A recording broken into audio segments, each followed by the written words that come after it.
सो 7वें दिन असी फिर सवेरे जिहड़ा शहर कसूर गए तो असी जिस तक पूरा कसूर का एक्सपीरियंस लाइक करना चाहते सी ते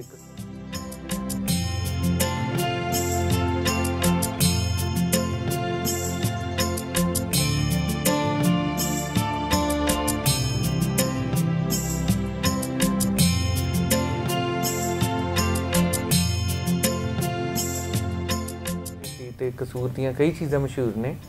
कसूर दियाँ जुत्तियाँ मशहूर ने ते कसूर दा फलूदा ते असी फिर जो कसूर गए तो फिर असी डेफिनेटली लाइक फलूदा खादा जो कि बिल्कुल लाजवाब सी।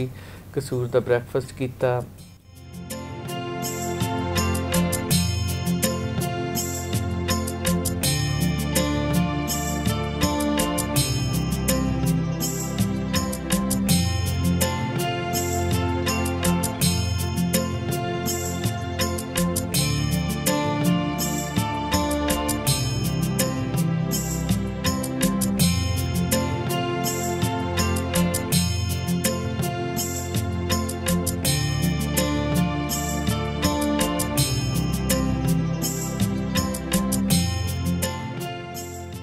फिर उस तो बाद असी गए जी बाबा बुल्ले शाह जी के दरबार से। बाबा बुल्ले शाह जी एक बहुत अहम जिहड़े पंजाबी सूफी पोएट होए ने।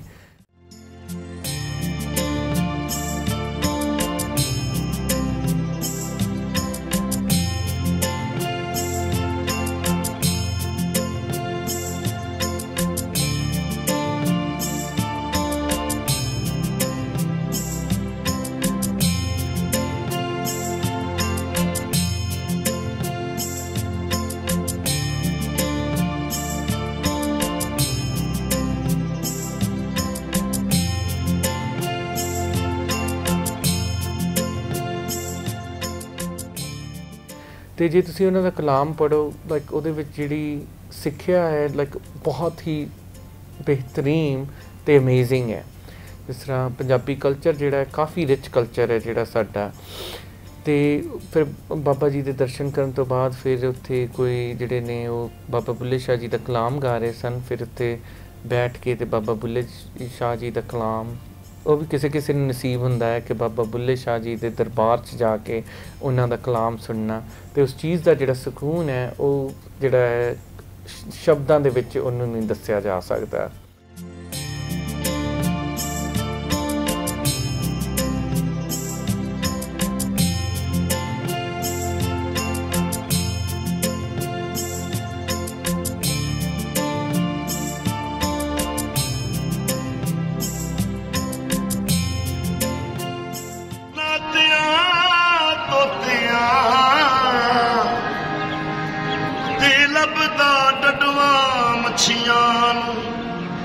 जे रब लभदा टुरदियां फिरदियां ते लभदा गावां वछियां।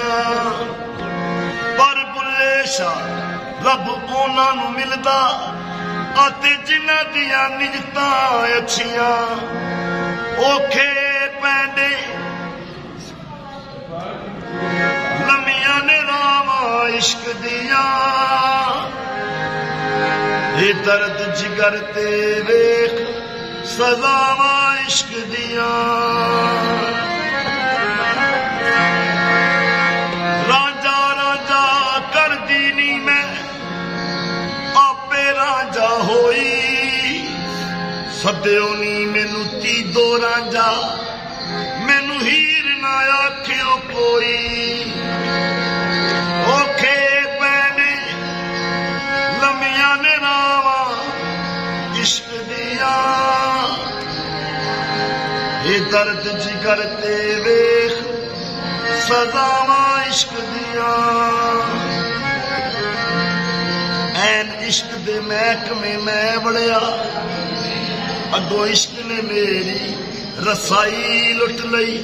इश्क लुटदा वलियां पैगंबरां कईयां बादशाहां दी बादशाही लुट लई।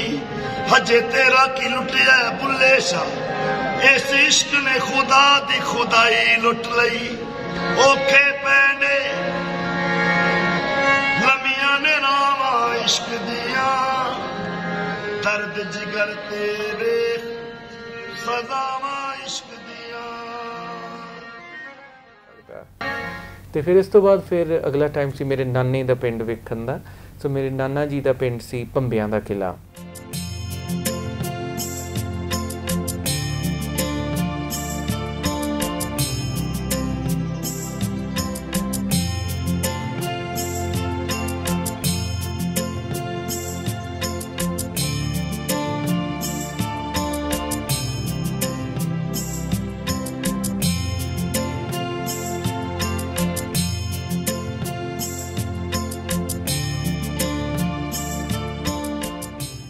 ਸੰਧੂ ਖਾਨਦਾਨ ਦੀ ਉਹਨਾਂ ਹਵੇਲੀਆਂ ਦੇ ਵਿੱਚੋਂ ਇੱਕ ਹਵੇਲੀ ਦੇ ਸਾਹਮਣੇ ਅਸੀਂ ਖੜੇ ਹਾਂ, ਬਲਕਿ ਛੱਤ ਤੇ ਖੜੇ ਹਾਂ। ਸਾਡੀ ਬੈਕ ਸਾਈਡ ਤੇ ਤੁਹਾਨੂੰ ਸਟਰਕਚਰ ਇਸ ਹਵੇਲੀ ਦਾ ਅਜੇ ਵੀ ਕੁਝ ਬਚਿਆ ਹੋਇਆ ਨਜ਼ਰ ਆਉਂਦਾ ਹੈ। ਜਸ਼ਨ ਸਿੰਘ ਬਾਜਵਾ ਜੀ ਦੇ ਨਾਨੇ ਦਾ ਇਹ ਪਿੰਡ ਸੀ ਔਰ ਸੰਧੂ ਫੈਮਿਲੀ ਤੋਂ ਉਹਨਾਂ ਦਾ ਤਾਲੁਕ ਸੀ। ਕੁਝ ਦੱਸੋ ਸ਼ਾਰਟਲੀ ਕਿ ਇੱਥੇ ਉਹ ਕਦੋਂ ਆਏ ਤੇ ਕਿਤਨੀ ਇੱਥੇ ਜ਼ਮੀਨਾਂ ਸਨ, ਕਿਹੜੇ ਕਿਹੜੇ ਰਿਸ਼ਤੇਦਾਰ ਸਨ?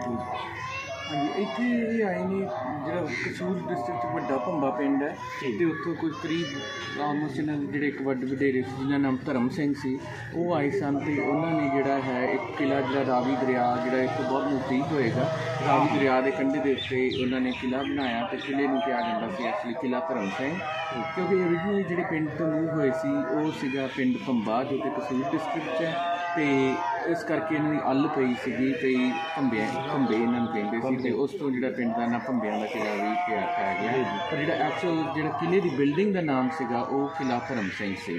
ਅਤੇ ਇਹਨਾਂ ਦੇ ਫੈਮਿਲੀ ਦੇ ਵਿੱਚੋਂ ਜਿਹੜੇ 3 ਦਾਦੇ ਹੋਏ ਨੇ ਉਹ ਸੀਗੇ ਜਵਾਲਾ ਸਿੰਘ, ਬੂੜ ਸਿੰਘ ਅਤੇ ਬਲਾਕਾ ਸਿੰਘ।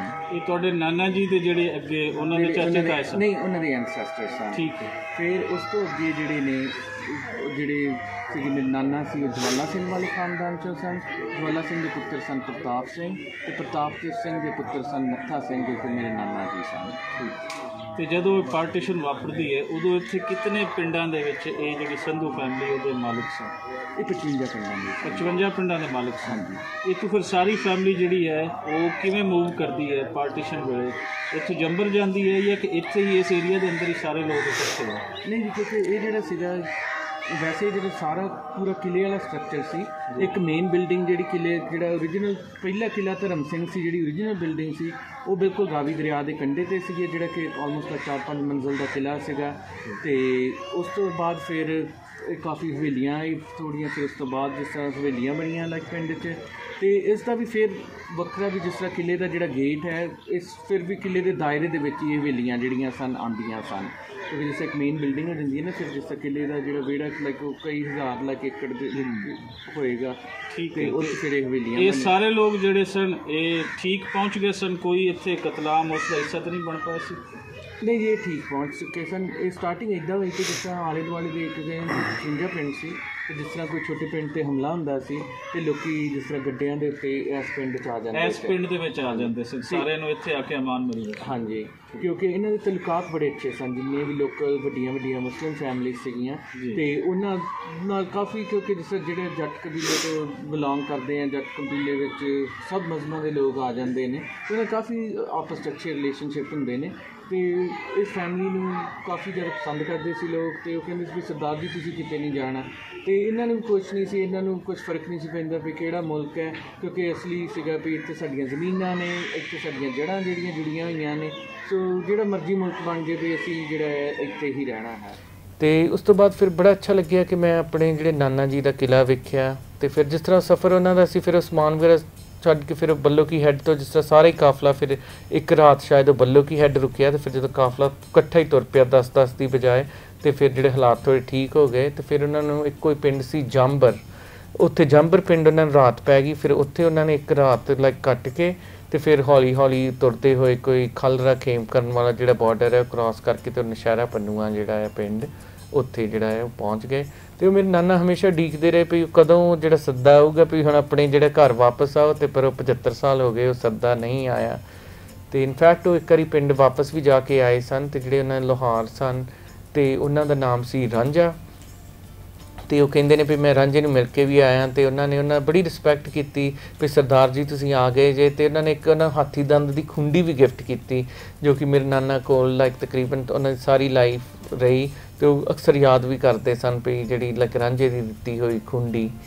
ਅਤੇ ਬੜਾ ਅੱਛਾ ਰਿਹਾ ਵੀ ਭੰਬਿਆਂ ਦੇ ਕਿਲੇ ਦੇ ਵਿੱਚ ਨਾ ਮੈਨੂੰ ਉਮੀਦ ਨਹੀਂ ਸੀ, ਕਿਉਂਕਿ ਕਈ ਲੋਕ ਕਹਿ ਰਹੇ ਸਨ ਵੀ ਉੱਥੇ ਫਲੱਡਿੰਗ ਵੀ ਕਾਫੀ, ਕਿਉਂਕਿ ਦਰਿਆ ਦੇ ਯਕੀਨੀ ਤੌਰ 'ਤੇ ਕਿਉਂਕਿ ਰਾਵੀ ਦਰਿਆ ਦੇ ਕੰਢੇ 'ਤੇ ਸੀ, ਸ਼ਾਇਦ ਉੱਥੇ ਫਲੱਡਿੰਗ ਹੈ, ਕਿਲਾ ਰੁੜ ਗਿਆ ਹੈ, ਕਿਲੇ ਦੀ ਇੱਕੋ ਕੰਧ ਬਾਕੀ ਹੈ। ਪਰ ਮੈਂ ਉਹ ਜਿਹੜੀ ਹੈ ਪੂਰੀ ਜਿਸ ਤਰ੍ਹਾਂ ਕਿਲੇ ਦੀ ਜਿਹੜੀ ਬਿਲਡਿੰਗ ਹੈ ਉਹ ਫਾਈਨਲੀ ਦੇਖ ਸਕਿਆ।